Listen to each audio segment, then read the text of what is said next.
Big boss season 7 live അപ്ഡേറ്റിലേക്ക് വരാം. Big ബോസിൽ അനീഷ് അനുമോളുടെ അടുത്ത് പറയുന്നുണ്ട്, അനുമോളെ നീ പഴയ പോലെ ആവണം, എല്ലാവരോടുമുള്ള ദേഷ്യവും ഇതൊക്കെ മറക്കണം, എന്നിട്ട് എല്ലാവരോടും സ്നേഹത്തോടെ നിൽക്കണം, നിങ്ങൾ എല്ലാവരും വഴക്കില്ലാതെ ഒന്നിച്ചു ചേർന്ന് നിൽക്കുന്ന കാണാൻ എനിക്ക് ഭയങ്കര ഒരാഗ്രഹമുണ്ടെന്നൊക്കെ അനീഷ് പറയുവാണ്.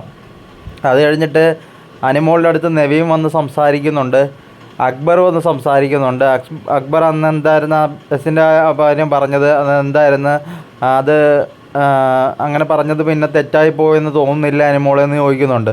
അപ്പോൾ അനുമോൾ പറയുന്നത് ഇങ്ങനെയാണ്, എനിക്ക് ശരിയാണ്, എനിക്കത് തെറ്റായിരുന്നെന്ന് പിന്നെ തോന്നുന്നുണ്ട്, അത് അക്ബറല്ല, ആരായിരുന്നാലും ഞാൻ അങ്ങനെ തന്നെ പറയത്തുള്ളായിരുന്നു, നേരത്തെ ഒരു ഇതിന് പറഞ്ഞതാണ്, അല്ലാതെ അത് മനസ്സിൽ വെച്ചൊന്നും പറഞ്ഞതല്ല, സീരിയസ് ആയിട്ട് പറഞ്ഞതല്ല എന്നൊക്കെ പറയുന്നുണ്ട്. അപ്പോൾ നമ്മുടെ നവീൻ പറയുന്നുണ്ട്, ഞാൻ ഇവിടെ റിയലായിട്ടാണ് നിന്നത്, എല്ലാ കാര്യങ്ങളും ഞാൻ റിയലായിട്ടാണ് ഇവിടെ ചെയ്തിട്ടുള്ളതെന്ന് പറഞ്ഞു. അപ്പം അനുമോളും പറയുന്നുണ്ട്, ശരിയാണ്, നിൻ്റെ ദേഷ്യമൊക്കെ റിയലായിരുന്നെന്ന് എനിക്കും മനസ്സിലായിട്ടുണ്ട്, നീ ഇവിടെ കാണിച്ചൊക്കെ റിയലായിരുന്നു എന്നൊക്കെ പറയുന്നുണ്ട്. അപ്പോൾ നമ്മുടെ നവീൻ പറയുന്നുണ്ട്, ഈ ബിഗ് ബോസ് തീർന്നു കഴിഞ്ഞാലും നമ്മൾ തമ്മിൽ സ്നേഹത്തോടെയൊക്കെ നിൽക്കണം എന്നൊക്കെ അനുമോൾ പറയുന്നുണ്ട്. അപ്പം നവീൻ പറഞ്ഞത് ഇങ്ങനെയാണ്, ഞാൻ ഈ ബിഗ് ബോസ് തീർന്നു കഴിയുമ്പം ഒരു ഹൗസ് ബോട്ട് എടുക്കും, എന്നിട്ട് നമ്മൾ ബിഗ് ബോസ് താരങ്ങളെ മാത്രം അതിലേക്ക് വിളിക്കും, എന്നിട്ട് നമ്മളെല്ലാവരും കൂടെ അടിച്ചു പൊളിക്കും എന്നൊക്കെയാണ് നവീൻ പറയുന്നത്.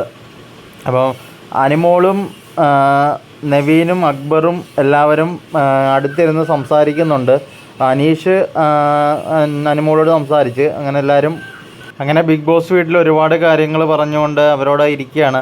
ഓരോരോ കാര്യങ്ങൾ എല്ലാവരും പറയുന്നുണ്ട്. അപ്പം അക്ബർ സംസാരിച്ച് കഴിഞ്ഞ് പോയി, അത് കഴിഞ്ഞ് നവീൻ സംസാരിച്ചുകൊണ്ടിരിക്കുകയായിരുന്നു, അതുപോലെ നമ്മുടെ അനീഷ് സംസാരിച്ച്, അങ്ങനെ എല്ലാവരും സംസാരിച്ചുകൊണ്ടിരിക്കുകയാണ്. അപ്പം പുതിയ വീഡിയോ ആയിട്ട് വരാൻ കൂട്ടുകാരെ, ചാച്ചാ.